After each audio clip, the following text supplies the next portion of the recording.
हम एनिमे क्यों देखते हैं? शायद इसीलिए ताकि थोड़ी देर के लिए ही सही पर हम अपनी रियलिटी से दूर जा सके और ट्रैवल कर सके ऐसी दुनिया में जिसके सपने हमने बचपन से ही देखे हैं। पर हर बार ऐसा नहीं होता, क्योंकि कुछ एनिमे ऐसे होते हैं जो आपको ऐसा दर्द देते हैं जो आपने कभी पहले महसूस ही नहीं करा था।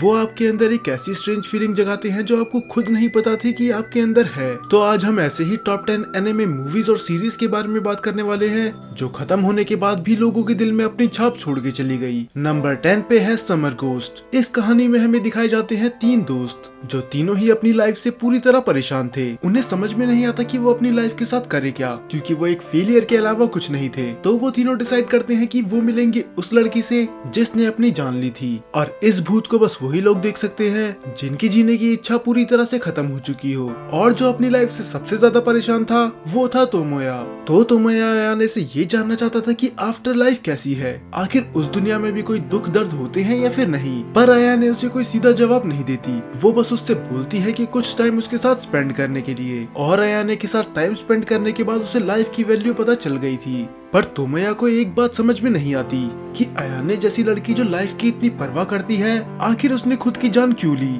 और उसने ऐसा क्यों करा। ये प्लॉट ट्विस्ट आपको हिला के रख देगा। तो अगर आपको ये जानना है तो आपको ये मूवी देखनी होगी। इस मूवी में बस एक ही कमी है कि इसका टाइम ड्यूरेशन बहुत ही ज्यादा कम है, पर फिर भी आपको इसको एक ट्राई तो जरूर देना ही चाहिए। じゃあ教えてあげる。私ね。 नंबर 9 पे है the tunnel to summer the exit of goodbyes. Kaoru अपनी लाइफ में एक बहुत बड़े रिग्रेट के साथ जी रहा था कि उसके वजह से उसकी छोटी बहन की जान चली गई। हालांकि इसमें उसकी कोई गलती नहीं थी, पर वो फिर भी अपने आप को ये दोष देता है कि काश अगर वो उधर होता तो वो उसे बचा पाता, और अपनी बहन को बचाने के लिए वो कुछ भी गवा सकता है। तो वो इस कहानी में मिलता है आंजू से, और इन दोनों को पता चलता है एक टनल के बारे में, द उराशिमा टनल। दरअसल इस टनल के अंदर जाने के बाद हम अपनी कोई भी इच्छा मांग सकते हैं, और इससे फर्क नहीं पड़ता कि वो कितनी भी बड़ी क्यों ना हो, वो पूरी हो जाएगी। पर जितनी बड़ी इच्छा उतना बड़ा सैक्रिफाइस। यहाँ तक कि तो ये भी माना जाता है कि कई लोग इस टनल के अंदर गए तो हैं पर कभी वापस नहीं आए। पर काओरुको को कुछ फर्क नहीं पड़ता, और वो आंजू के लाख मना करने के बाद भी उसके अंदर चली जाता है। तो आंजू डिसाइड करती है कि अब वो उसका इंतजार करेगी, चाहे उसे कितना टाइम भी क्यों ना लगे। और ऐसा करते करते 13 साल बीत जाते हैं, पर वो कभी वापस नहीं आता। तो क्या काओरू मारा जा चुका है, और क्या आंजू अब मूव ऑन कर भी पाएगी या फिर नहीं, और आखिर उस टनल का सीक्रेट है क्या, ये सब पता चलेगा आपको ये मूवी देख के।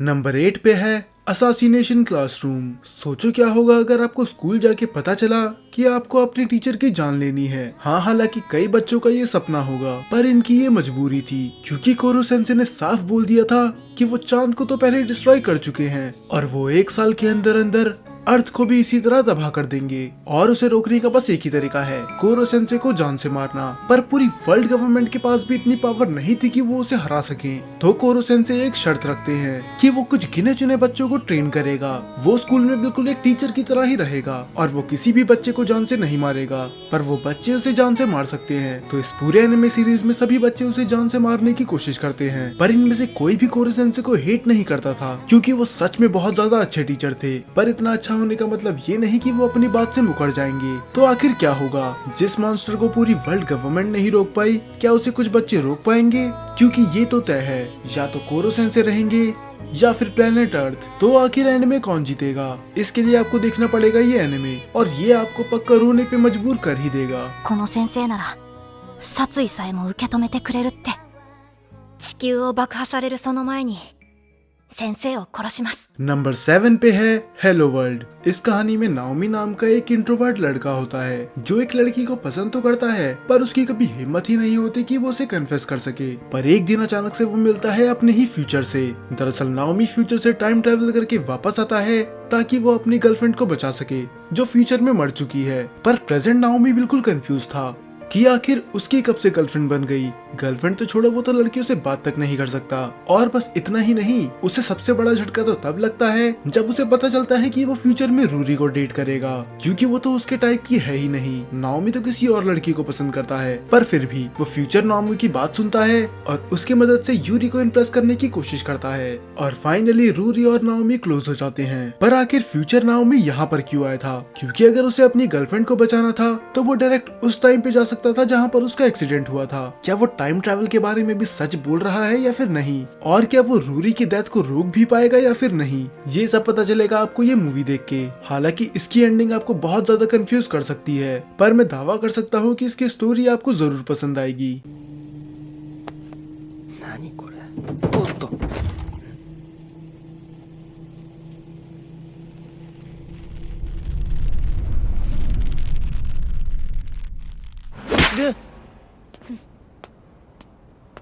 नंबर 6 पे है यामाडा कुन एंड द 7 विचेस।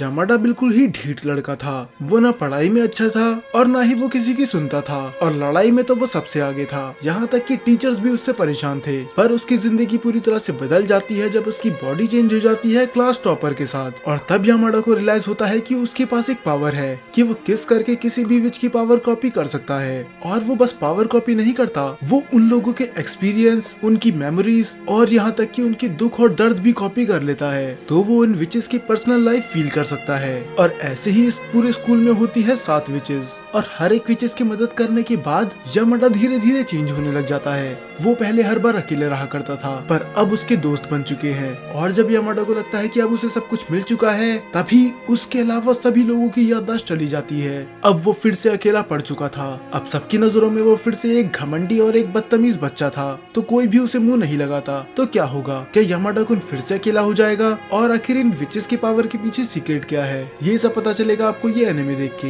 हाँ, हालांकि ये एक रोम कॉम एनिमे है, पर ये देखने के बाद आपको शायद इसलिए फील होगा क्योंकि इसका सीजन 2 कभी बना ही नहीं।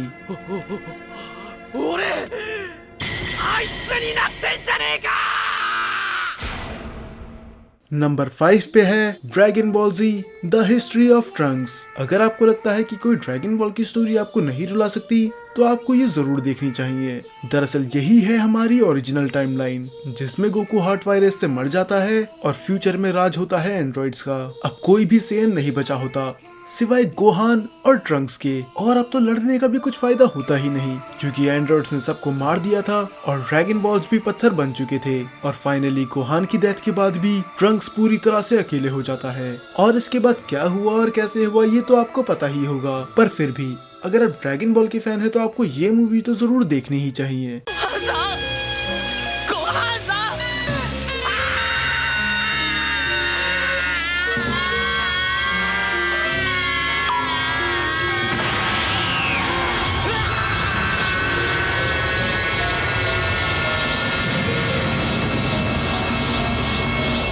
नंबर 4 पे है अविस्कर अवे। मियो एक केयरलेस लड़की थी जिसे फर्क नहीं पड़ता कि उसकी जिंदगी में क्या चल रहा है। दरअसल वो दिखाती तो ऐसा ही थी, पर उसे फर्क पड़ता था क्योंकि वो जिस लड़के को पसंद करती थी वो उसे भाव नहीं देता था। उसके पेरेंट्स का डिवोर्स हो चुका था और पढ़ाई लिखाई में तो वो वैसे ही अच्छी नहीं थी। पर उसका एक सीक्रेट भी था कि वो कभी भी एक बिल्ली में ट्रांसफॉर्म हो सकती थी, और वो ऐसा जब भी करती उसे सभी लोगों से प्यार, अटेंशन और केयर मिलती, खासकर केंटो से जिसे वो पसंद करती थी। जब वो अपनी इंसानी फॉर्म में होती थी तो वो तो उसे मुंह तक नहीं लगाता था। तो अब मियो कंफ्यूज होती है, क्या उसे हमेशा बिल्ली ही बन के रह जाना चाहिए? क्योंकि जब वो अपनी इंसानी रूप में होती है कोई भी उसकी परवाह नहीं करता।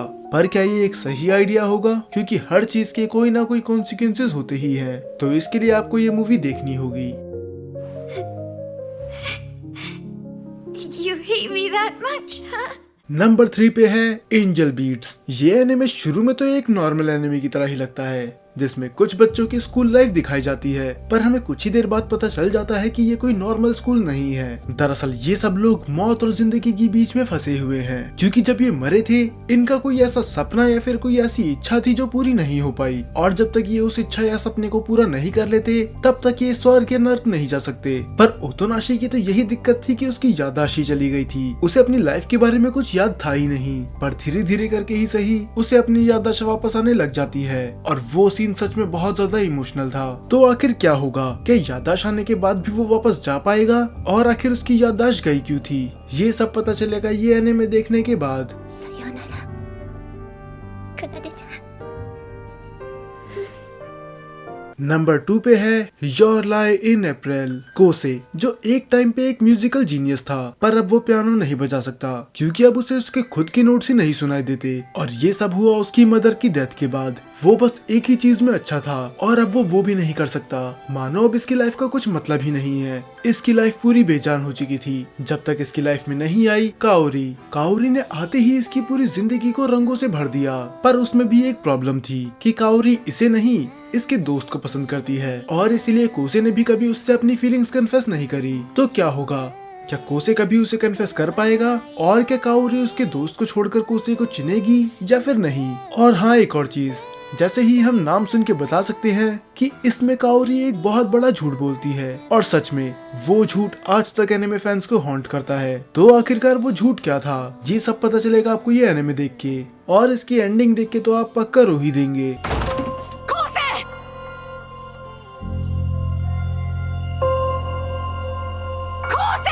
और फाइनली नंबर 1 पे है Anohana the flower we saw that day. एक पक्के दोस्तों का ग्रुप पूरी तरह से टूट जाता है उनकी एक दोस्त की मौत के बाद। और जो दोस्त एक दूसरे के लिए जान तक दिया करते थे, अब वो एक दूसरे की तरफ देखते भी नहीं है। तो फिर कई साल बाद म्यांमा वापस आ जाती है, और वो वापस क्यों आई और कैसे, ये उसे खुद भी नहीं पता था। शायद मरने से पहले उसकी कोई इच्छा अधूरी रह गई होगी। तो जिंता डिसाइड करता है कि वो इसकी इच्छा पूरी करेगा ताकि इसे मुक्ति मिल सके। तो ऐसे ही धीरे धीरे सारे दोस्त फिर से मिलते हैं और पूरे दोस्तों को ग्रुप वापस आ जाता है ताकि वो अपनी दोस्त को मुक्ति दिला सके। और सच में इसकी एंडिंग देखने के बाद तो मैं खुद भी अपने आंसू नहीं रोक पाया था। तो आखिर म्यांमा की आखिरी इच्छा थी क्या, और ये क्या ये पूरी कर पाएंगे? ये आपको पता चल जाएगा ये एनिमे देखने के बाद। तो एक बार जरूर इसे ट्राई करना। でもねお願いがあるの तो यही थी टॉप 10 सैडेस्ट एनिमे की लिस्ट। ये लिस्ट पूरी तरह से ही रैंडम थी। और अगर आपको लग रहा है कि योर नेम या फिर साइलेंट वॉइस जैसी मूवी कहाँ गई, तो आप इस वीडियो के पहले के पार्ट्स देख सकते हैं।